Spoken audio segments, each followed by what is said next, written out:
স্বাগতম। আমার সবুজ আর্টিস্ট আর্ট ইউটিউব চ্যানেলের পক্ষ থেকে সবাইকে ধন্যবাদ জানাচ্ছি। আমি আপনাদের সামনে গণেশ ঠাকুরের লর্ড গণেশ ঠাকুর প্রতিমার একটা সিংহাসন তৈরি করেছি। আমি কিভাবে তৈরি করেছি সিংহাসনটা তার ডেসক্রিপশন আমি আপনাদের কাছে আজকে তুলে ধরতে চাইছি, যার ফলে আপনি এই ধরনের সিংহাসন নিজেরা তৈরি করতে পারবেন এবং বাড়িতে ইউজ করা বা বিক্রি করার ক্ষেত্রেও আপনারা এটা সাহায্য হবে, বিক্রিও করতে পারবেন। এই সিংহাসন এখন কমপ্লিটলি একটা মার্বেল স্টোন দিয়ে আপনারা যে পাথরের সিংহাসনগুলো কেনেন তার সমতুল্য।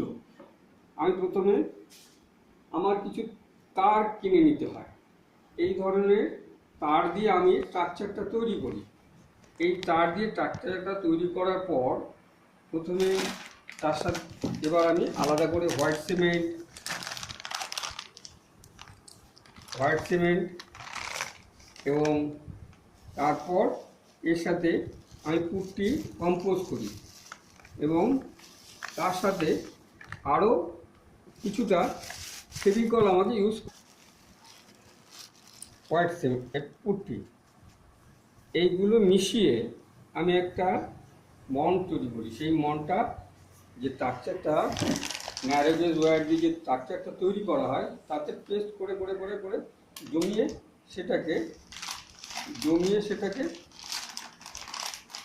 3-4 ঘন্টা বাদে আবার আমাকে কেটে ফেলতে হয়।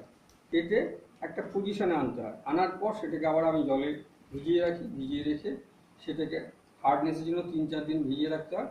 আবার তারপরে কাটি, আবার পেস্ট করা হয়। এইভাবে আস্তে আস্তে এই ফর্মটা আমি তৈরি করি। এটা যখন কমপ্লিট হয়ে যায় তারপরে এটা ড্রাইনেসের জন্য, শুকোনোর জন্য আমাকে রাখতে হয় কিছুদিন। তারপর সেটা যখন শক্ত হয়ে ফুললি ড্রাই হয়ে যায় তখন এর উপর আমি আস্তে আস্তে রং একটার পর একটা রং আমাকে লাগাতে হয়। সেই রঙগুলো লাগানোর পর এই ধরনের তারপরে আমি এই অ্যাক্রিলিক অয়েল পেইন্টগুলো, এই ধরনের বিভিন্ন পেইন্ট আমি ইউজ করি করে তারপর এই যে জিনিসটা আমি দাঁড় করিয়েছি আপনাদের যাদের পছন্দ হবে তাহলে তারা আমার ভিডিও সাবস্ক্রাইব করতে পারেন এবং নেক্সট ভিডিও আমি যে সমস্ত আরও জিনিসগুলো কেটে আমি তৈরি করছি সেগুলো আপনারা দেখতে পাবেন। এবং আমার এর আগে এই সিংহাসনেরই পার্ট আমি শর্ট ভিডিও ছেড়েছি, কীভাবে একটু করে আমি তৈরি করেছি সেই শর্ট ভিডিওতে মারফত আপনাদের কাছে আমি তুলে ধরতে চেয়েছি।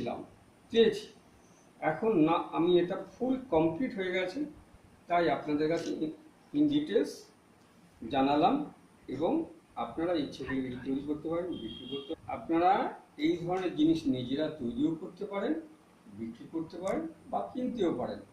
আমি যদি সেরকম কেউ আসে তাদেরকে বিক্রিও করব এবং ফার্দার আপনারা যাতে আমার ভিডিওটা দেখতে পারবেন। আমার location Kamlipara, Balagarh, Hooghly, West Bengal. Thank you everybody.